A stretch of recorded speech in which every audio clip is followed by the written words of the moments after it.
দেশে ফিরে নেতাকর্মীদের ভালোবাসায় সিক্ত খালেদা জিয়া, রাজপথে মানুষের ঢল, শিগগিরই ফিরবেন তারেক, জানালেন ডাক্তার জাহিদ। পবিত্র ঈদুল আজহায় সরকারি ছুটি 10 দিন, উপদেষ্টা পরিষদের সিদ্ধান্ত 1 সপ্তাহের মধ্যেই কার্যকর নতুন সাইবার সিকিউরিটি আইন। এনসিপির পক্ষে ঐকমত্য কমিশনের সংস্কার প্রস্তাব হস্তান্তর, শিগগিরই গণতান্ত্রিক রাষ্ট্র প্রতিষ্ঠার পথরেখা, জানালেন আলী রিয়াজ। এবং সমঝোতা স্মারকে দীর্ঘদিন পর জট খুলল ইতালির শ্রমবাজারে, বাংলাদেশিদের ভিসা প্রক্রিয়া আরও সহজ করার আশ্বাস।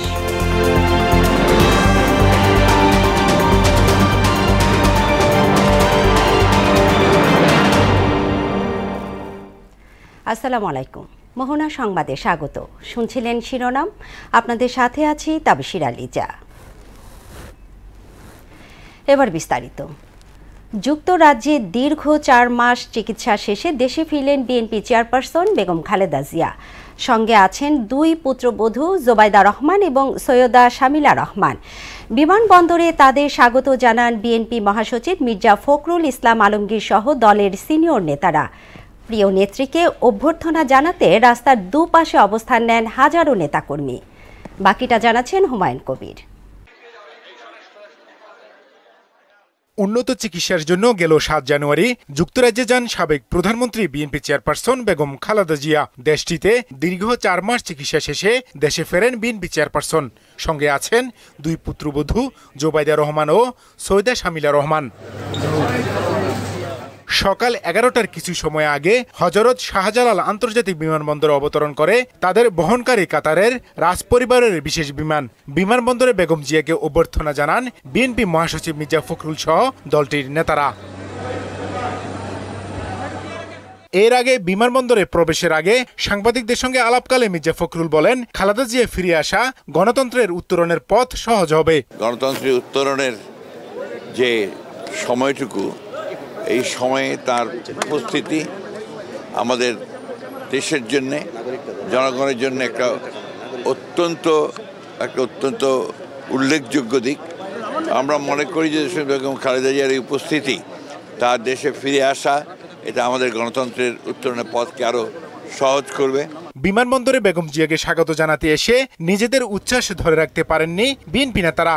এবার তাদের আশা খুব শীঘ্রই ফিরবেন তারেক রহমান। তিনি অনেকটা সুস্থ হয়ে আজকে দেশে ফিরছেন, আমরা তার অপেক্ষায় রয়েছি। দেশে একটা স্বাভাবিক রাজনীতির পরিবেশ থাকবে, গণতন্ত্রের বীজ শক্তিশালী হবে, আমরা তার হাতকে শক্তিশালী করব। কাতারের আমিরের রাজকীয় অ্যাম্বুলেন্সে আমাদের নেত্রী সসম্মানে লন্ডনে গিয়েছেন এবং লন্ডন থেকে চিকিৎসা শেষে আবার দেশে ফিরে আসছেন। আমরা অত্যন্ত আনন্দিত। আজকে মনে হচ্ছে যে আমরা একটা ঈদের আনন্দ উপভোগ করছি। নির্বাচনের মাধ্যমে যখন জনগণের সরকার প্রতিষ্ঠিত হবে, ঠিক তখনই পরিপূর্ণভাবে আমরা গণতন্ত্র প্রতিষ্ঠিত করতে পারবো, পরিপূর্ণভাবে সংস্কার করতে পারবো এবং পরিপূর্ণভাবে এই স্বৈরাচার শেখ হাসিনা সহ সকল স্বৈরাচারের প্রেতাত্মাদের আমরা বিচার করতে পারবো।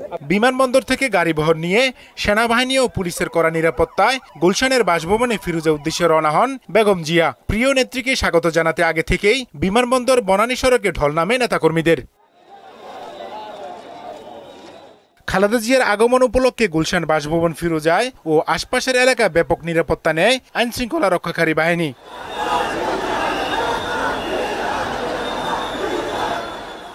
হুমায়ুন কবির, মোহনা সংবাদ, ঢাকা। বেগম খালেদা জিয়া শারীরিক ও মানসিকভাবে সুস্থ আছেন বলে জানিয়েছেন তার ব্যক্তিগত চিকিৎসক ডাক্তার AZM জাহিদ হোসেন। তারেক রহমানও শিগগিরই দেশে ফিরবেন বলেও জানান তিনি। আর বেগম জিয়াকে স্বাগত জানাতে আসা বিএনপি ও সহযোগী সংগঠনের নেতাকর্মীরা বলেন, দলীয় প্রধান ফিরে আসায় গণতান্ত্রিক প্রক্রিয়ায় নির্বাচন এবং সরকার গঠনের পথ সুগম হল। তানজিদ ভুঁইয়াকে সঙ্গে নিয়ে আরও জানাচ্ছেন কাজী এহসান বিন দিদার। বেগম খালেদা জিয়াকে শুভেচ্ছা জানাতে নেতাকর্মীরা কোথায় অবস্থান নেবেন তা আগেই নির্ধারণ করে দেয় বিএনপির শীর্ষ কমান্ড। দেয়া হয় রোডম্যাপ, সেই অনুযায়ী গাড়িবহর সহ গুলশানের নিজ বাসভবন ফিরোজায় প্রবেশ করেন বেগম জিয়া ও 2 পুত্রবধূ।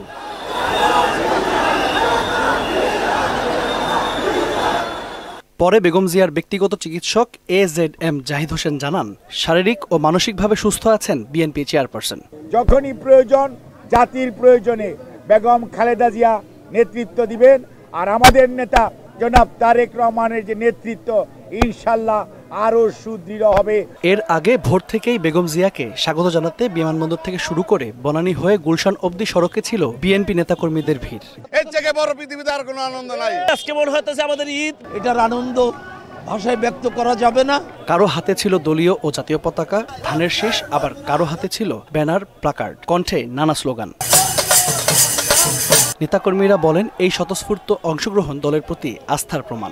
আজকে তিনি সুস্থ হয়ে সুস্থ শরীরে তিনি বাংলাদেশের জনগণের মাঝে আজকে ফিরে আসছেন। জনগণের আশা আকাঙ্ক্ষার প্রতিফলন ঘটবে। আমাদের দেশনেত্রী বেগম খালেদা জিয়াকে আমরা অবশ্যই আবারও 4 বারের প্রধানমন্ত্রী হিসেবে দেখতে চাই। প্রিয় নেত্রীকে নিয়ে নিজেদের আকাঙ্ক্ষার কথা বলেন অনেকেই। বিএনপি আল্লাহর রহমতে জনগণের ভোটে ক্ষমতায় আসবে ইনশাআল্লাহ। ইনশাআল্লাহ একটা গণতান্ত্রিক বাংলাদেশে আবার ফেরত যাব। খালেদা জিয়ার প্রত্যাবর্তন রাজনৈতিক সমীকরণে নতুন মাত্রা যোগ করবে বলে মনে করেন বিএনপি নেতাকর্মীরা। উনি এসে একমাত্র গণতন্ত্রকে প্রতিষ্ঠিত করবে এই আশা আমি ব্যক্ত করছি। রুগ্ন গণতন্ত্র বাংলাদেশে চলমান, দেশটিতে বেগম খালেদা জিয়া ফিরে আসার সাথে সাথেই তার সজীবতা ফিরে পাবে, প্রাণ চাঞ্চল্য ফিরে পাবে। কাজী ইহসান বিন্দিদার, মোহনা সংবাদ, ঢাকা। তরুণদের রাজনীতিতে আরও সক্রিয় ভূমিকা রাখার আহ্বান জানিয়েছেন প্রধান উপদেষ্টা অধ্যাপক মোহাম্মদ ইউনূস। তিনি বলেন, স্বপ্ন বাস্তবায়ন ও সমাজে পরিবর্তন আনতে রাজনৈতিক সম্পৃক্ততা জরুরি। মঙ্গলবার রাষ্ট্রীয় অতিথি ভবন যমুনায় নরওয়ের তরুণ রাজনৈতিক নেতাদের সঙ্গে সাক্ষাতে তিনি এ আহ্বান জানান। প্রতিনিধি দলটি বাংলাদেশের ভোটাধিকার এবং রাজনৈতিক সংস্কারের বিষয়ে জানতে চাইলে প্রধান উপদেষ্টা বলেন, গত 15 বছর ভোটের নামে প্রহসন হয়েছে। তরুণদের ভোটাধিকার নিশ্চিত করতে বিভিন্ন ক্ষেত্রে সংস্কার চলছে। এক সপ্তাহের মধ্যে নতুন সাইবার সিকিউরিটি আইন কার্যকর হবে বলে জানিয়েছেন আইন উপদেষ্টা অধ্যাপক আসিফ নজরুল। আইনটি কার্যকর হলে পুরনো আইনে হওয়া মামলা সক্রিয়ভাবে বাতিল হয়ে যাবে বলেও জানান তিনি। মঙ্গলবার উপদেষ্টা পরিষদের বৈঠক শেষে ফরেন সার্ভিস একাডেমিতে আয়োজিত সংবাদ সম্মেলনে এ তথ্য জানান তিনি। আর এবারের ঈদুল আজহার ছুটি 10 দিন করা হয়েছে বলে জানালেন প্রেস সচিব শফিকুল আলম। বিস্তারিত জানাচ্ছেন শামীমুজ্জামান চৌধুরী। প্রধান উপদেষ্টা ডক্টর মোহাম্মদ ইউনূসের সভাপতিত্বে অনুষ্ঠিত হয় উপদেষ্টা পরিষদের সভা। তেজগাঁওয়ের কার্যালয়ে এ সভায় অন্তর্বর্তী সরকারের বিভিন্ন গুরুত্বপূর্ণ ইস্যু নিয়ে আলোচনা করেন উপদেষ্টা পরিষদের সদস্যরা। উদ্যোক্তা উন্নয়ন নীতিমালা নিয়ে কথা বলেন উপদেষ্টা আসিফ মাহমুদ সজীব ভূঁইয়া। উদ্যোক্তা উন্নয়ন নীতিমালা নামেই বলা আছে, এটা হচ্ছে স্টার্টআপ কেন্দ্রিক স্পেসিফিক একটা নীতিমালা। এর আগে আমাদের যুব নীতিমালা তো আছেই, সেটা অনুযায়ী হচ্ছে আমাদের ট্রেনিংগুলো হয়। আসন্ন ঈদুল আজহার ছুটি বাড়িয়ে 10 দিন করা হয়েছে। প্রাইভেট প্রতিষ্ঠান ও ব্যাংকগুলো তাদের মতো করে ছুটি ঘোষণা করবে বলে জানান প্রেস সচিব শফিকুল আলম। 17 মে এবং 24 মে এই দুইটা স্যাটারডে সরকারি কর্মচারীরা বা যেগুলো আধা সরকারি বা অটোনোমাস এখানে যারা কর্মচারী আছেন তারা এই 2 দিন কাজ করবেন। বিনিময়ে এই 11 এবং 12 তারিখে এই ছুটিটা ঘোষিত হবে, মোট 10 দিন ছুটি। উপদেষ্টা আসিফ নজরুল বলেন, আগামী 1 সপ্তাহের মধ্যে নতুন সাইবার সিকিউরিটি আইন কার্যকর হবে। নতুন আইনে পুরনো আইনের 9টি ধারা থাকছে না। যে সমস্ত বিধান বিলুপ্ত করা হয়েছে, এটা হচ্ছে মুক্তিযুদ্ধের চেতনা আগের আইনে যেভাবে উল্লেখ ছিল সেটা করছি। জাতির পিতা বঙ্গবন্ধু শেখ মুজিবুর রহমান জাতীয় সঙ্গীত বা জাতীয় পতাকা সম্পর্কিত বিদ্বেষ বিভ্রান্তি কুৎসামূলক প্রচারণার দণ্ড সংক্রান্ত যে বিধান সেটা বিলুপ্ত করা হয়েছে। এই বিধানে প্রচুর হয়রানিমূলক মামলা হতো। মানহানিকর তথ্য প্রকাশ, প্রচার ইত্যাদির জন্য দণ্ড প্রকাশের বিধান যেটা, এটা প্রচুর মামলা হতো। আপনারা জানেন অনেক সাংবাদিকও এই মামলার ভিকটিম হয়েছেন। এই ধারা সম্পূর্ণ বাতিল করা হয়েছে। আইন উপদেষ্টা আরো বলেন, নতুন সাইবার সিকিউরিটি আইনে সর্বোচ্চ শাস্তি 2 বছর। কেউ মিথ্যা মামলা করলে এবং তা প্রমাণ হলে তার বিরুদ্ধেও ব্যবস্থা নেওয়ার বিধান রাখা হয়েছে। আমরা সবাই মিলে অনেক কনসালটেশন করেছি। আমার জানা মতে বাংলাদেশে কোনো আইন নিয়ে এত কনসালটেশন হয়নি। 25 বার আমরা ড্রাফট চেঞ্জ করেছি। আমাদের ল মিনিস্ট্রির ভেটিং এর পর গেজেট নোটিফিকেশন হবে, হয়তো আপনার এই সপ্তাহের মধ্যে এটা চূড়ান্তভাবে প্রয়োগ হয়ে যাবে। নতুন সাইবার সিকিউরিটি আইনে অনলাইন জুয়া নিষিদ্ধ করা হয়েছে বলেও জানান আইন উপদেষ্টা আসিফ নজরুল। সন্ত্রাসী কার্য সংগঠনের অপরাধ দণ্ড, পরিচয় প্রতারণা এবং ছদ্মবেশ ধারণের দণ্ড। শামীমুজ্জামান চৌধুরী, মোহনা সংবাদ, ঢাকা। শিগগিরই গণতান্ত্রিক রাষ্ট্র প্রতিষ্ঠার জাতীয় সনদ তৈরির পথরেখা দেয়া হবে বলে জানালেন জাতীয় ঐকমত্য কমিশনের সহসভাপতি আলী রিয়াজ। এ লক্ষ্যে বিভিন্ন পক্ষের সাথে আলোচনা চলছে বলেও জানান তিনি। মঙ্গলবার জাতীয় সংসদ ভবনের এলডি হলে এনসিপির সাথে বর্ধিত আলোচনায় এ কথা বলেন আলী রিয়াজ। বৈঠকে দলটির পক্ষ থেকে বিভিন্ন বিষয়ে মৌলিক সংস্কার প্রস্তাব ঐকমত্য কমিশনের কাছে হস্তান্তর করেন সদস্য সচিব আক্তার হোসেন।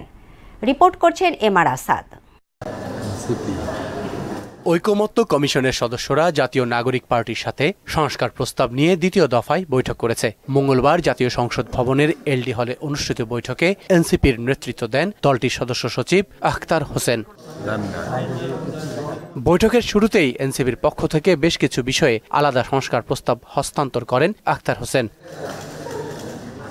পরে স্বাগত বক্তব্যে তিনি বলেন, স্বৈরতান্ত্রিক ও ফ্যাসিবাদ থেকে মুক্ত হতে এই সংস্কার প্রস্তাব দেয়া হয়েছে। তাদের জীবন দেওয়া, তাদের শাহাদাত বরণ করা যেন সার্থক হয়, বাংলাদেশ যেন অতীতের মতো ফ্যাসিবাদী এবং স্বৈরতান্ত্রিক শাসন কাঠামোর মধ্যে না থেকে গণতান্ত্রিক উত্তরণের পথে নিজেদেরকে সামিল করতে পারে, সেই জায়গায় জাতীয় নাগরিক পার্টি এনসিপির পক্ষ থেকে মৌলিক সংস্কারের কিছু প্রস্তাবনা আমরা আজকে হাজির করেছি। এ সময় জাতীয় ঐকমত্য কমিশনের সহসভাপতি আলী রিয়াজ বলেন, এনসিপির সংস্কার প্রস্তাব নিয়ে দ্বিতীয় পর্যায়ের আলোচনায় কথা হবে। আনুষ্ঠানিক ও অনানুষ্ঠানিক আলোচনা চলছে ঐকমত্যের ভিত্তিতে জাতীয় সনদ তৈরির জন্য। আলোচনা আনুষ্ঠানিক অনানুষ্ঠানিক বিভিন্নভাবে অগ্রসর হচ্ছে এবং তার মধ্যে দিয়ে আমরা চেষ্টা করছি একটি জাতীয় সনদ তৈরি করতে, যার লক্ষ্য হচ্ছে ভবিষ্যতে বাংলাদেশের একটি গণতান্ত্রিক রাষ্ট্র প্রতিষ্ঠার একটা পথরেখা তৈরি করা। পরে বিকেলে এনসিপির প্রতিনিধি দলের পক্ষ থেকে আলোচনার বিভিন্ন বিষয় তুলে ধরা হয়। সুপ্রিম জুডিশিয়াল কাউন্সিল এবং এটার আওতা, এটা কি কি কাজ করতে পারে, কি কি ধরনের বিচারিক ক্ষমতা তার থাকবে, এইগুলো নিয়ে সুপ্রিম জুডিশিয়াল কাউন্সিলের প্রসঙ্গে আলোচনা এসেছে। এমআর আসাদ, মোহনা সংবাদ, ঢাকা। রাষ্ট্রদ্রোহ মামলায় প্রাক্তন ইসকন নেতা চিন্ময় কৃষ্ণ দাস ব্রহ্মচারীকে হাইকোর্টের দেয়া জামিন স্থগিত করেছেন চেম্বার আদালত। মঙ্গলবার আপিল বিভাগের চেম্বার বিচারপতি মোহাম্মদ রেজাউল হকের আদালত এ আদেশ দেন। আদালতে চিন্ময় কৃষ্ণ দাসের পক্ষে শুনানি করেন আইনজীবী এম.কে. রহমান। রাষ্ট্রপক্ষে শুনানি করেন অতিরিক্ত অ্যাটর্নি জেনারেল ব্যারিস্টার অনিক আর হক এবং আরশাদুর রউফ। এদিকে পুলিশের আবেদনের ভিত্তিতে চিন্ময়কে আরও 4টি মামলায় গ্রেফতার দেখানো হয়েছে। মৃত্যুদণ্ডের বিরুদ্ধে জামায়াত নেতা এটিএম আজহারুল ইসলামের রিভিউ আবেদনের প্রথম দিনের শুনানি মঙ্গলবার শেষ হয়েছে। পরবর্তী শুনানির জন্য বৃহস্পতিবার দিন ধার্য করেছেন প্রধান বিচারপতি সৈয়দ রেফাত আহমেদের নেতৃত্বাধীন 7 সদস্যের পূর্ণাঙ্গ বেঞ্চ। আসামি পক্ষের আইনজীবী শিশির মনিরের আশা, ফাঁসির সাজা থেকে মুক্তি পাবেন এটিএম আজহার। কাজী পাপ্পুর প্রতিবেদন। মুক্তিযুদ্ধকালীন মানবতাবিরোধী অপরাধের অভিযোগে 2014 সালের 30 ডিসেম্বর জামায়াত নেতা এটিএম আজহারকে মৃত্যুদণ্ড দেন আন্তর্জাতিক অপরাধ ট্রাইব্যুনাল। সেই রায়ের বিরুদ্ধে করা আপিল শুনানির পর 2019 সালের 31 অক্টোবর আজহারের মৃত্যুদণ্ড বহাল রাখেন আপিল বিভাগ। তবে 5 আগস্ট পরবর্তী প্রেক্ষাপটে আশায় বুক বেঁধেছেন আজহারুল ইসলাম। গেল 26 ফেব্রুয়ারি মৃত্যুদণ্ডের সাজার বিরুদ্ধে তার রিভিউ মঞ্জুর করে আপিলের অনুমতি দিয়ে 22 এপ্রিল শুনানির দিন ধার্য করেন আদালত। সেই সঙ্গে 1 সপ্তাহের মধ্যে প্রসিকিউশন পক্ষকে সারসংক্ষেপ জমা দিতে বলা হয়। মঙ্গলবার প্রধান বিচারপতি সৈয়দ রেফাত আহমেদের নেতৃত্বে 7 বিচারপতি পূর্ণাঙ্গ আপিল বেঞ্চে শুনানি শুরু হয়। পরে নতুন দিন ধার্য করেন আদালত। আন্তর্জাতিক আইনের প্রযোজ্যতা এখানে অবশ্যই পজিটিভ অর্থে ডিসাইড করবেন। আমরা আশা করব আমাদের এই উচ্চ আদালতের পূর্ণাঙ্গ বেঞ্চ তাদের রায়ে এই সব কিছুর একটা রিফ্লেকশন থাকবে এবং বাংলাদেশে অতীতের করা এই বিচার ব্যবস্থার একটি সম্মানজনক সমাধান হবে। এদিকে জামায়াত নেতা কাদের মোল্লাকে রিভিউর এক সংক্ষিপ্ত রায়ে ফাঁসি কার্যকর করা হয়েছে বলে আপিল বিভাগকে জানায় আইনজীবী শিশির মনির। কাদের মোল্লাকে শর্ট অর্ডারের মাধ্যমে যেভাবে মৃত্যুদণ্ড কার্যকর করা হয়েছে, এই কার্যকর মৃত্যুদণ্ডের প্রসেস এই ভারতীয় উপমহাদেশের 400 বছরের ইতিহাসে এই ধরনের কোনো ঘটনা কোনোদিন ঘটে নাই। রাজনৈতিক প্রতিপক্ষকে ঘায়াল করার জন্যই তড়িঘড়ি করে শর্ট অর্ডার দিয়ে একটি মৃত্যুদণ্ড কার্যকর করা হয়েছে। আর আসামি পক্ষের শুনানি শেষে যুক্তি তুলে ধরবে প্রসিকিউশন টিম, এমনটাই জানিয়েছেন গাজী মনোয়ার হোসেন তামিম। এটিএম আজহার সাহেবের পক্ষের সকল আর্গুমেন্ট শুনেছি, আমরা নোট করেছি, আমরা এগুলাকে আরও চিন্তা করব গভর্নমেন্টের ইনস্ট্রাকশন নিব, আমরা আরও পর্যালোচনা করব।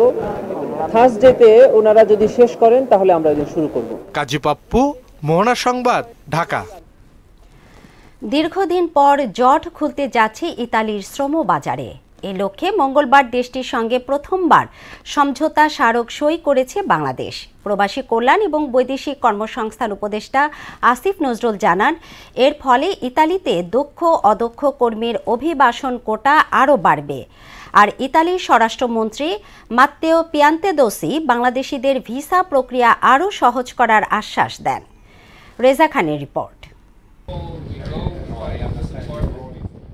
2022 সালে ইউরোপের বাইরে থেকে 6 লাখ কর্মী নেয়ার ঘোষণা দেয় ইতালি, কিন্তু বাংলাদেশিদের ক্ষেত্রে দেখা দেয় জটিলতা। এরপর 2024 সালের স্পন্সর ভিসাতেও নাম ছিল না বাংলাদেশের। বর্তমানে ভিসা জটিলতায় প্রায় 50,000 পাসপোর্ট ইতালি দূতাবাসে আটকে আছে। এমন বাস্তবতায় প্রবাসী কল্যাণ মন্ত্রণালয়ে সমঝোতা চুক্তি স্বাক্ষর করে দুদেশ। চুক্তিতে সই করেন প্রবাসী কল্যাণ উপদেষ্টা আসিফ নজরুল এবং সফররত ইতালির স্বরাষ্ট্রমন্ত্রী মাত্তেও পিয়ান্তেদোসি। পরে পিয়ান্তেদোসি বলেন, দক্ষ অদক্ষ যাই হোক না কেন, ইতালি সবসময় বৈধ শ্রমিক আশাকে অনুপ্রাণিত করে। Territorio, il problema non è avere immigrazione dal Bangladesh, ma i modi in cui questa immigrazione in qualche modo avviene. Per fare questo sicuramente dobbiamo combattere insieme i trafficanti di esseri umani, incoraggiare il ricorso alle vie legali di accesso ai percorsi di immigrazione. উপদেষ্টা আসিফ নজরুল জানান, অভিবাসনের ক্ষেত্রে বাংলাদেশকে Italy সরকারের ঝুঁকিপূর্ণ তালিকা থেকে বাদ দেওয়ার চেষ্টা চলছে। আমরা একটা হাই রিস্ক গ্রুপে আছি, যেটা আমাদের জন্য একটু সমস্যা হয়ে যায়। অভিবাসী কর্মীদের জন্য বাংলাদেশ লিস্ট হয়েছে, গত সরকারের আমলে লিস্টেড হয়েছে হাই রিস্ক একটা কান্ট্রি হিসাবে। তো সেটা আমরা বলেছি আমরা মেজার্স নিব, আমরা দুই পক্ষ মিলে কাজ করব যাতে এই লিস্ট থেকে আমাদের বাদ দেওয়া হয়। ইতালিতে শ্রম কোটা বৃদ্ধি এবং ভিসা সহজ করা হলে অনুপ্রবেশ কমবে বলে জানান প্রবাসী কল্যাণ ও বৈদেশিক কর্মসংস্থান উপদেষ্টা। বর্তমানে যে কোটা আছে সেখান থেকে বাড়ানো হবে এবং ওনারা ওই এমওইউর মধ্যে আছে যে আমাদের কোটার বাইরেও আরও দেওয়া যায় নাকি সেটাও তারা দেখবে। রেজা খান, মোহনা সংবাদ, ঢাকা। কিশোরগঞ্জের পাকুন্দিয়ায় বজ্রপাতে 3 স্কুল ছাত্রী নিহত হয়েছে। এ ঘটনায় একজন আহত হয়েছে। আহত ছাত্রীকে কিশোরগঞ্জ শহীদ সৈয়দ নজরুল ইসলাম মেডিকেল কলেজ হাসপাতালে ভর্তি করা হয়েছে। মঙ্গলবার দুপুরের দিকে এ ঘটনা ঘটে। নিহতরা পাকুন্দিয়া উপজেলার জাঙ্গালিয়া ইউনিয়নের চরটেকি গার্লস স্কুল অ্যান্ড কলেজের শিক্ষার্থী। এদিকে মেহেরপুরের গাংনীতে পৃথক সড়ক দুর্ঘটনায় শিশুসহ 2 জন নিহত এবং 2 জন আহত হয়েছে। দুপুরে উপজেলার কামারখালী ও তেরাইল গ্রামে এ দুর্ঘটনা ঘটে। গাজীপুরের কালিয়াকৈর বাসস্ট্যান্ড জুড়ে ব্যাটারি চালিত অটোরিকশা এবং সিএনজির যত্রতত্র পার্কিংয়ে অসহনীয় যানজটে নাকাল শহরবাসী। 10 মিনিটের সড়ক পার হতে সময় লেগে যাচ্ছে 1 ঘন্টা। এজন্য ব্যাটারি চালিত অটোরিকশার যত্রতত্র চলাচলকে দায়ী করছেন স্থানীয় লোকজন। তবে যানজট নিরসনে তেমন কোনো উদ্যোগ নেই স্থানীয় প্রশাসনের। আলহাজ হোসেনের প্রতিবেদন, জানাচ্ছেন বুশরাত জাহান। গাজীপুরের কালিয়াকৈর পৌরসভায় 1200 অটোরিকশা চলাচলে নিবন্ধন থাকলেও চলাচল করছে প্রায় 10,000। শহরের বাস স্ট্যান্ড, কলেজ রোড ও বাজার রোড যানজটের শহর হিসেবে পরিচিত। শহরের প্রধান সড়ক অটোরিকশার দখলে, এতে চরম দুর্ভোগে শহরবাসী। এমন পরিস্থিতিতে রোগী নিয়ে হাসপাতালে যাওয়া প্রায় অসম্ভব। 10 মিনিটের সড়ক পার হতে সময় লেগে যাচ্ছে প্রায় 1 ঘন্টা। এতে চরম ভোগান্তিতে পড়ে রোগী, শিক্ষার্থী ও পথচারীরা। মানুষের তো অটোরিকশা এখানে বেশি, এলোমেলো ভাবে এরা যেভাবে খুশি সেভাবে ঢুকে দিচ্ছে, তো আমরা এখানে চলাচল করতে পারি না। তো পায়ের সাথে লাগিয়ে দিতেছে, কারো গায়ের সাথে লাগিয়ে দিতেছে। রিকশার কারণে বাজারে ঢোকা কষ্ট হয়, জ্যামজট প্রচুর বাজে। আমরা খুব যন্ত্রণায় আছি। এটার কোনো পার্কিং ব্যবস্থা নাই, এটার কোনো কমিটি নাই, এগুলা কিভাবে চলে আমরা জানি না। সরকারের দৃষ্টি আকর্ষণ করছি। কালিয়াকৈর একটি গুরুত্বপূর্ণ পৌরসভা, সেখানে যত্রতত্র অটোরিকশা চলাচলে দুর্ভোগ বেড়েছে স্বীকার করে দ্রুত প্রয়োজনীয় ব্যবস্থা নেওয়ার কথা বললেন উপজেলা নির্বাহী কর্মকর্তা। আমাদের কালিয়াকৈর পৌরসভা এই বাজারের যে জায়গাটির কথা বললেন, যে সিএনজি এবং আমাদের অটো রিক্সাগুলো প্রচন্ড খুব বেশি পরিমাণে এখানে আছে। ট্রাফিক পুলিশের সাথে এই ব্যাপারে কথা বলি যে কিভাবে এই অটো রিক্সা এবং আমাদের যে সিএনজি গুলা যত্র না রেখে সিএনজি নির্ধারিত যে জায়গাটা ওই জায়গায় রাখার, আর অটো রিক্সাগুলোকে শহরের বাইরে কিভাবে রাখা যায় যাতে যানজটটা না থাকে। আমরা আশা করি খুব দ্রুত সুন্দর একটা ব্যবস্থা নিতে পারবো। অটোরিকশার ব্যাপারে আমাদের একটা দ্রুত সিদ্ধান্ত আসবে। অটোরিকশা নিয়ন্ত্রণে প্রশাসন কঠোর ব্যবস্থা নেবে, দাবি এ রুটে চলাচলকারী সহ স্থানীয়দের। বুশরাত জাহান, মোহনা সংবাদ। বরিশালের বাকেরগঞ্জে অস্বাস্থ্যকর নোংরা পরিবেশে তৈরি হচ্ছে বেকারি পণ্য। এতে করে বাড়ছে স্বাস্থ্যের ঝুঁকি। স্থানীয়রা বলছে প্রশাসনের তদারকি না থাকায় দেদারসে তৈরি হচ্ছে এসব পণ্য। কারখানাগুলোর বিরুদ্ধে আইনগত ব্যবস্থা নেওয়ার কথা জানায় উপজেলা প্রশাসন। এম.এ. সাখাওয়াত হোসেনের প্রতিবেদন, জানাচ্ছেন আফরিন পপি। এই জিনিসটি কি বাকেরগঞ্জ উপজেলায় অন্তত ৩২টি বেকারি কারখানায় প্রতিদিন তৈরি হচ্ছে নানা ধরনের বিস্কুট, কেক, রুটি সহ নানান পণ্য। কারখানাগুলোতে ঢুকতেই চোখে পড়ে নোংরা পরিবেশ, মেঝেতে ছড়ানো ময়লা আর পুরনো পোড়া তেল। আপনি কি এটা মিস্ত্রি? খোলা হাতে শরীরে কোনো সুরক্ষা ব্যবস্থা ছাড়াই বানানো হচ্ছে এসব পণ্য, আর কাঁচামালও মানহীন। তৈরি করা খাবার ঘন্টার পর ঘন্টা পড়ে থাকে খোলা জায়গায়। এমন অবস্থার কথা জানতে চাইলে কর্মীরা দেন নানান অজুহাত।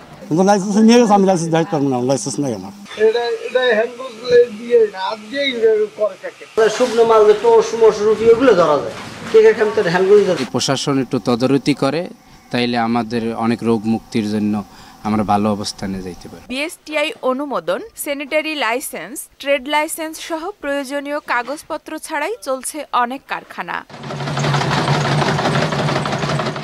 অস্বাস্থ্যকর পরিবেশে মানহীন পণ্য উৎপাদন ও বিক্রি বন্ধে আইনগত ব্যবস্থা নেওয়ার কথা জানান উপজেলা নির্বাহী কর্মকর্তা। যদি কোনো প্রতিষ্ঠান লাইসেন্স ছাড়া মানবিহীন পণ্য উৎপাদন করে থাকে, সেক্ষেত্রে উপজেলা প্রশাসনের পক্ষ থেকে আমরা আইনগত ব্যবস্থা নেব।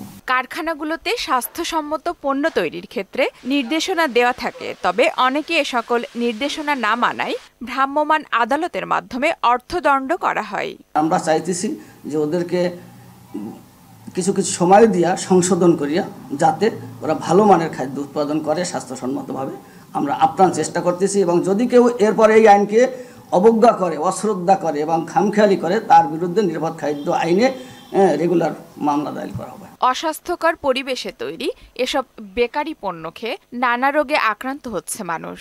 তাই এসব পণ্যের কারখানাগুলো তদারকির দাবি ভোক্তাদের। আফরিন পপি, মোহনা সংবাদ। রাঙামাটির পাহাড়ি ঢালু জমিতে বাণিজ্যিকভাবে হলুদ চাষ হচ্ছে। বর্তমানে জেলার 10 উপজেলায় চাষ হয়েছে হলুদ।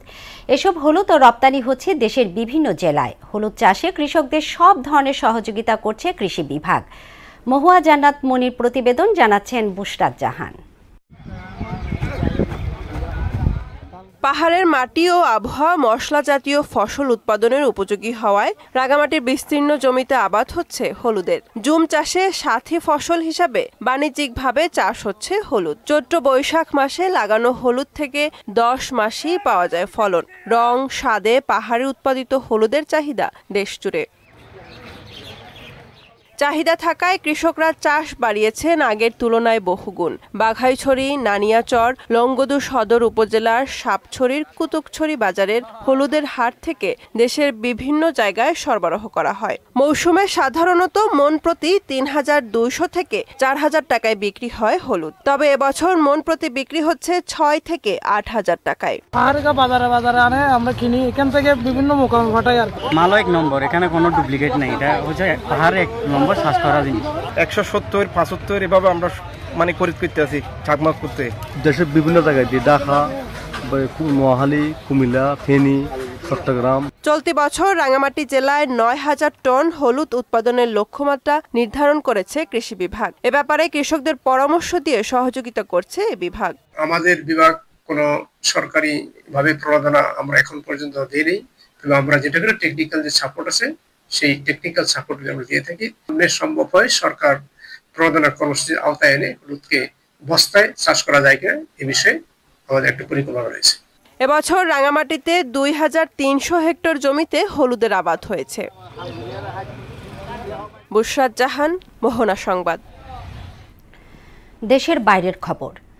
ভারত পাকিস্তানকে সামরিক সংঘাত পরিহার করে কূটনৈতিক পথে সমস্যা সমাধানের আহ্বান জানিয়েছে জাতিসংঘ। দুদেশের ক্রমবর্ধমান উত্তেজনার মধ্যে বর্তমান পরিস্থিতি ব্রিফ করতে প্রধানমন্ত্রী নরেন্দ্র মোদীর সঙ্গে বৈঠক করেছেন জাতীয় নিরাপত্তা উপদেষ্টা অজিত দোভাল। এর আগে যুদ্ধের প্রস্তুতি হিসেবে ভারতের 244 জেলায় সামরিক মহড়ার নির্দেশ দেয় নয়াদিল্লি। এদিকে বিশ্বকে ভারতের পাশে থাকার আহ্বান জানিয়েছেন দেশটির পররাষ্ট্রমন্ত্রী এস জয়শঙ্কর। ইশতিয়াক হোসেনের ডেস্ক রিপোর্ট।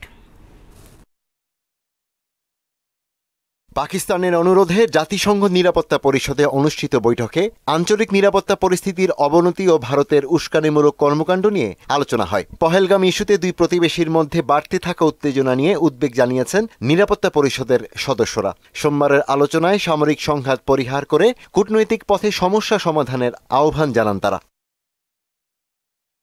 এদিকে দুদেশের ক্রমবর্ধমান উত্তেজনার মধ্যে প্রধানমন্ত্রী নরেন্দ্র মোদীর সঙ্গে বৈঠক করেছেন দেশটির জাতীয় নিরাপত্তা উপদেষ্টা অজিত দোভাল। গত 48 ঘণ্টার পরিস্থিতি নিয়ে মঙ্গলবার সকালে রাজধানী নয়াদিল্লিতে প্রধানমন্ত্রীকে ব্রিফ করেন তিনি।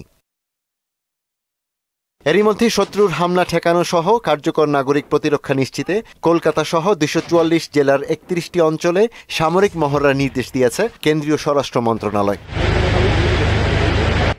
সংঘাত এড়াতে দুই প্রতিবেশীকে সর্বোচ্চ সংযম প্রদর্শনের আহ্বান জানিয়েছেন জাতিসংঘ মহাসচিব অ্যান্টনিও গুতেরেস। এই ঘটনায় উদ্বেগ জানিয়ে ইসলামী সহযোগিতা সংস্থা ওআইসি বলছে, পহেলগাম হামলা নিয়ে পাকিস্তানের বিরুদ্ধে ভারতের অভিযোগ ভিত্তিহীন। এদিকে চলমান উত্তেজনার জেরে আন্তর্জাতিক সম্প্রদায়কে পাশে থাকার আহ্বান জানিয়েছেন ভারতের পররাষ্ট্রমন্ত্রী এস জয়শঙ্কর। ইশতিয়াক হোসেন, মোহনা সংবাদ। গাজার একাধিক অঞ্চলে বিমান হামলা চালিয়ে আরও 54 ফিলিস্তিনিকে হত্যা করেছে ইসরায়েল। 1.5 বছরেরও বেশি সময় ধরে চলা এ তাণ্ডবে 52,600 ছাড়িয়েছে প্রাণহানি। এদিকে উপত্যকাটিতে অভিযান সম্প্রসারণ এবং ত্রাণ বিতরণ নিয়ন্ত্রণে নেয়ার পরিকল্পনা অনুমোদন দিয়েছে তেল আবিব। প্রধানমন্ত্রী বেনিয়ামিন নেতানিয়াহুর নেতৃত্বে নিরাপত্তা মন্ত্রীর সভা সম্মতিতে এ সিদ্ধান্ত নেওয়া হয়। এদিকে গুরিয়ন বিমানবন্দরে ক্ষেপণাস্ত্র হামলার জেরে ইয়েমেনের হুদেইদা বন্দরে বিমান হামলা চালিয়েছে নেতানিয়াহুর বাহিনী। হামলায় 21 জন আহত হলেও প্রাণহানির কোনো তথ্য মেলেনি। খেলার খবর। ফুটবল। কানাডা প্রবাসী ফুটবলার সমিত সোম এখন থেকে বাংলাদেশের জাতীয় দলের জার্সি গায়ে মাঠে নামতে পারবেন। ফিফার ডিসিপ্লিনারি কমিটি তাকে বাংলাদেশ দলের হয়ে খেলার জন্য আনুষ্ঠানিক অনুমতি প্রদান করেছে। গেল 2 মে কানাডার টরন্টোতে অবস্থিত বাংলাদেশ হাই কমিশনের কনসুলেট অফিসে পাসপোর্টের জন্য আবেদন করেন সমিত। মাত্র 72 ঘন্টার মধ্যে তার পাসপোর্ট প্রস্তুত হয়। এর আগে 1 মে তিনি কানাডা সকার অ্যাসোসিয়েশন থেকেও ছাড়পত্র সংগ্রহ করেন। সব প্রয়োজনীয় কাগজপত্র প্রস্তুত করে ফিফার প্লেয়ার্স স্ট্যাটাস কমিটিতে আবেদন করা হয় এবং সেই আবেদন বিবেচনায় নিয়েই ফিফা তাকে বাংলাদেশের হয়ে খেলার ছাড়পত্র দেয়। আগামী 10 জুন সিঙ্গাপুরের বিপক্ষে ম্যাচে সমিত সোমকে প্রথমবারের মতো বাংলাদেশের জার্সিতে মাঠে দেখা যেতে পারে বলে ধারণা করা হচ্ছে। লন্ডনে 3 জন বিশেষজ্ঞ স্পোর্টস সার্জন, স্পোর্টস সাইকোথেরাপিস্ট এবং গোড়ালি বিশেষজ্ঞ তাসকিনকে দেখেছেন এবং সম্মিলিতভাবে একটি রিপোর্ট দিয়েছেন বলে জানিয়েছেন বিসিবির প্রধান চিকিৎসক দেবাশিস চৌধুরী। সেই রিপোর্টের ভিত্তিতেই পুনর্বাসন পরিকল্পনা সাজানো হয়েছে। গেল অক্টোবর থেকেই গোড়ালির ব্যথায় ভুগছিলেন তাসকিন। ব্যথা নিয়েই তিনি মাঠে নেমেছেন একাধিকবার, কিন্তু ধীরে ধীরে ব্যথা এমন পর্যায়ে পৌঁছায় যা তার বোলিংয়ে প্রভাব ফেলতে শুরু করে। অবশেষে 27 এপ্রিল লন্ডনে চিকিৎসার জন্য যান তিনি। বর্তমানে Taskin strength and conditioning coach Nathan ক্যালির অধীনে পুনর্বাসনের কাজ শুরু করেছেন। শেষ করছে মোহনা সংবাদ, তবে যাবার আগে শিরোনামগুলো আরও একবার।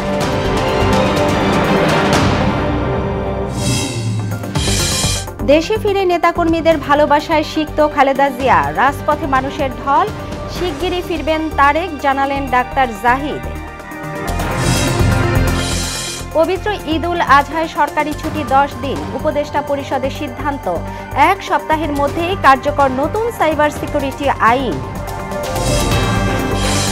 এনসিপির পক্ষে ঐকমত্য কমিশনের সংস্কার প্রস্তাব হস্তান্তর, শিগগিরই গণতান্ত্রিক রাষ্ট্র প্রতিষ্ঠার পথরেখা জানালেন আলী রিয়াজ।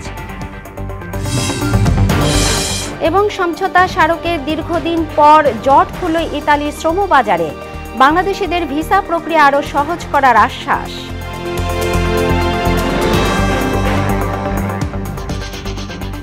এই ছিল মোহনা সংবাদে। মোহনার সবশেষ খবর জানতে ভিজিট করুন www.mohona.tv। সংবাদ দেখতে পারেন ফেসবুক ও ইউটিউবেও। এতক্ষণ সঙ্গে থাকার জন্য ধন্যবাদ সবাইকে।